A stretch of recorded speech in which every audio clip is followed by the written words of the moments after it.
Bonsoir à toutes et à tous. Ce soir, je vais parler des allergies. Alors, elles sont d'actualité pour certains, comme les allergies du pollen, et par contre, il y en a d'autres qui en souffrent journellement, puisqu'il y a des allergies au niveau des poils d'animaux, au niveau de la poussière, des moisissures ou autres, ou saisonnières comme le pollen, comme les piqûres d'abeilles ou de foin, etc. En tout cas, c'est handicapant, c'est anxiogène. De plus en plus de personnes en sont atteintes. Alors, est-ce que c'est par rapport à notre mauvaise alimentation, à une vie plus stressante, à une vie moins équilibrée? Oui, puisqu'on peut traiter les allergies en amont, en mangeant mieux et en ayant une hygiène de vie beaucoup plus attentionnée. Alors, généralement, les allergies sont traitées par des médicaments, des antihistaminiques, afin de calmer tous les symptômes inhérents.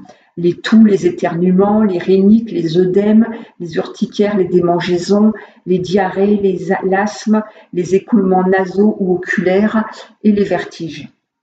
Si dans certains cas les médicaments sont nécessaires, surtout pour les allergies alimentaires ou allergies aux abeilles notamment, d'autres allergies peuvent se traiter naturellement. On distingue plusieurs sortes d'allergies, pouvant être d'origine diverses. Il y a l'allergie de contact, qui est due par exemple à une plante que l'on touche, à un métal comme un bijou. Certains sont allergiques par exemple à l'argent ou à l'étain. Ça peut être une allergie au PVC, aux piqûres d'abeilles. Ce type d'allergie se manifestera par une éruption cutanée, une inflammation, des démangeaisons et des vertiges.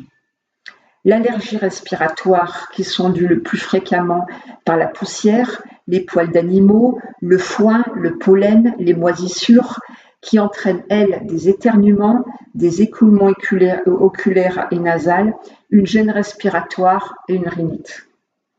Et il y a l'allergie alimentaire, c'est souvent la plus grave, avec les allergies aux guêpes. Les allergies alimentaires les plus connues sont par exemple les cacahuètes, les fruits de mer, le gluten, le lactose ou les fruits à peau duveteuse comme le kiwi,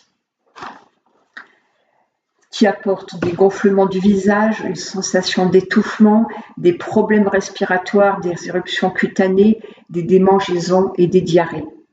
Dans les cas les plus graves, c'est le choc anaphylactique avec un asthme sévère et souvent une perte de connaissance.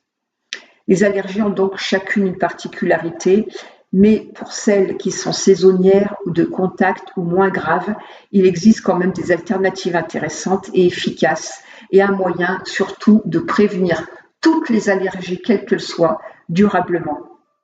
Côté alimentaire, optez pour les brocolis, les asperges, les choux et surtout le chou frisé et le chou cale, les légumineuses telles que les haricots rouges, les épinards, les poivrons, l'ail, les oignons rouges, les baies comme les myrtilles, la cérola, les groseilles, mûres, canneberges, également les cerises, les ananas, les pommes, les agrumes, les figues et le raisin rouge.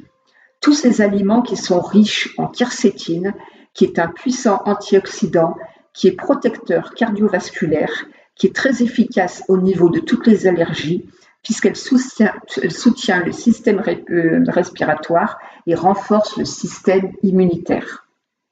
Côté boisson, optez pour les thés noirs et les thés verts, le chocolat, les tisanes d'ortie additionnées d'une cuillère de miel, les tisanes également à la menthe poivrée.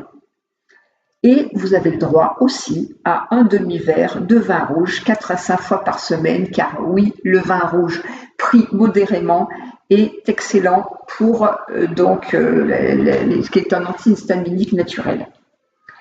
Parsemez vos plats d'estragon, de capre, de menthe poivrée, de pistache, d'amandes, de graines de chia et de sarrasin. Et en complément alimentaire, vous pouvez prendre de la spiruline, cette petite algue verte qui est un complément alimentaire, qui est un antihistaminique puissant et avéré. Cette petite algue verte dont je vous ai parlé, dont je vous en ai vanté les bienfaits dans un précédent audio. Donc voilà, quand on mange bien, quand on vit d'une façon saine, qu'on fait du sport ou des exercices en tout cas physiques comme le bricolage, jardinage, ou que l'on se dépense en tout cas, que l'on ne reste pas assis est stagnant, que l'on dort suffisamment, que l'on prend beaucoup d'épices, que l'on boit des boissons saines, tisanes, plantes, thé, eh bien évidemment, tout va mieux, hein, et ça peut vraiment traiter beaucoup, beaucoup de choses. À très bientôt en tout cas.